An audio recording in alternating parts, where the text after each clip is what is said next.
Hello and welcome to Studio Check-In. I'm Jackie Blonin. I'm a ceramic artist and art educator. I am retired, so I have a fair amount of time on my hands, and I am trying to be very productive in what I do.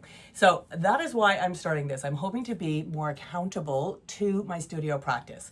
So what I want to do is share with you what I'm doing and talk about my next steps, and then also leave you with something that you can do and apply it to your creative process this week. So we're going to get started. So the first thing I'm going to do is show you what I've been working on for the last few weeks and where I'm going next with it. So here is a ceramic tile.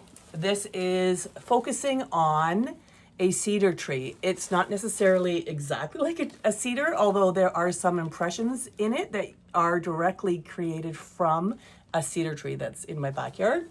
And some of them, the parts are appliqué, so placed on top, and some of them are kind of mimicking the real things about a cedar. So here is kind of my starting point. I gathered these parts, these fronds and some cones that were on the ground, and I also took an impression of the tree bark itself. I then placed these into clay. So here were my first parts. So this was white clay. Doesn't really matter what color the clay is, but I pressed it. It was clay that I had left over that I wasn't too concerned about. Pressed it into the bark itself, and the other ones directly into the fronds. They call them leaves. Then I also made sure I got some good impressions of the little cones. I then left these to dry and then fired them. So they're bisque fired. Once they're bisque fired, I can then place clay into them to pull out appliques or sprigs, or I can place it directly onto the clay itself, and I was able to create wonderful textural impressions.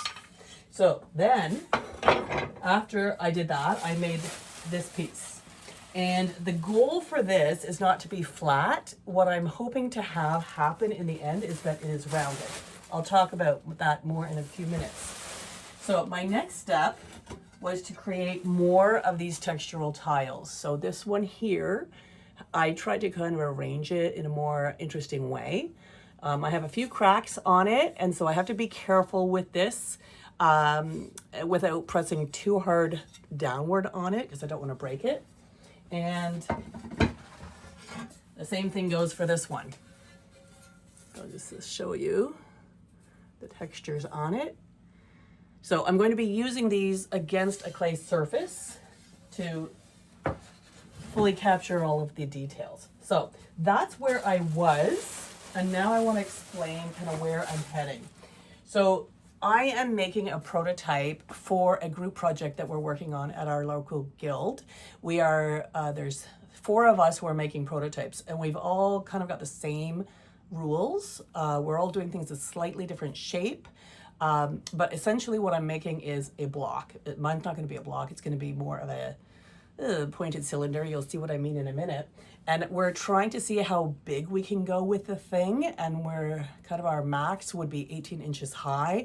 We kind of have a 10 inches wide at one of the sections.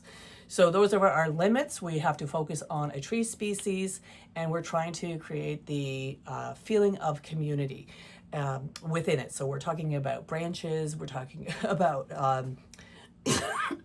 the way that a guild or association like that can bring people together. And for me, it's been essential for my own artistic growth, being part of a guild, and more than one. All right, so I have prepared on the table, this was yesterday, I prepared a bunch of slabs. So I've got all of these slabs cut and ready to go. I still have to prepare another one. So this made, I have 4 slabs here that I've already compressed and are ready to go for the next step. And they're all under wraps, so each one will be ready to go. However, that's only gonna do part of the shape that I need. So I have to slice up a whole other sleeve. So this whole sculpture, my portion of it, is gonna take an entire box of clay. So how do I know that? Because I did some sketches. So maybe, I don't know if you don't need to see the sketch, but I did determine already that this is about 10 inches in height. So I drew that out and cut it, but I realized I don't really want to make a cylinder. So in order to make a cylinder fit on top of this, I need to have, I already figured out the math of this, of the circumference.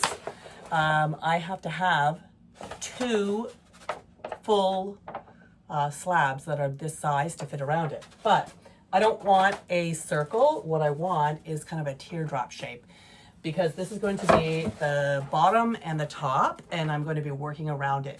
Because what we were kind of brainstorming on is that if we do cubes, like a block, that means we have way more surfaces that have to be connected and way more opportunity for things to split. So we thought if it's in a circle or even this shape, so then you only have one seam, and that's what we're trying to aim for. We still have to have a top and a bottom, because we're going to be stacking the blocks on top of each other. So that's my goal. And then I thought, oh, when you're making this thing, it sure would be nice to have a form to press against. And I remembered that I had this. It used to be in my studio, and I did a big cleanup a year or 2 ago, and I put it back outside, but into the garage. And luckily my husband didn't throw it out, so I still have it, and I just went and got it today. So luckily I still have it. It's still cold because it was in the garage. Anyways, as I start to build this, I'm going to be pushing it against that, even though it's not going to be a cylinder per se. I can use the interior pressure to push the slab as I'm working on it. So what can I tell you? I have a lot of ideas, and it's probably to my detriment. I have boards filled of ideas that I'm trying to do, of short-term, monthly, yearly, longer-term goals. They're posted right here in my studio so I can see them all the time. And every year I do a collage that kind of helps me reset what my goals are. And right now I'm like really obsessed with a whole lot of things. And it's really hard for me to like focus on the things I need to do. But I know that throughout all the things that I'm doing, the most important thing for me is to make ceramic sculpture. And I've made that a priority. And I'm trying to put the other things kind of aside so that I'm not only focusing on those, on the other things, which I can get down into that rabbit hole, and 12 hours will go by and I'm like, I forgot to eat.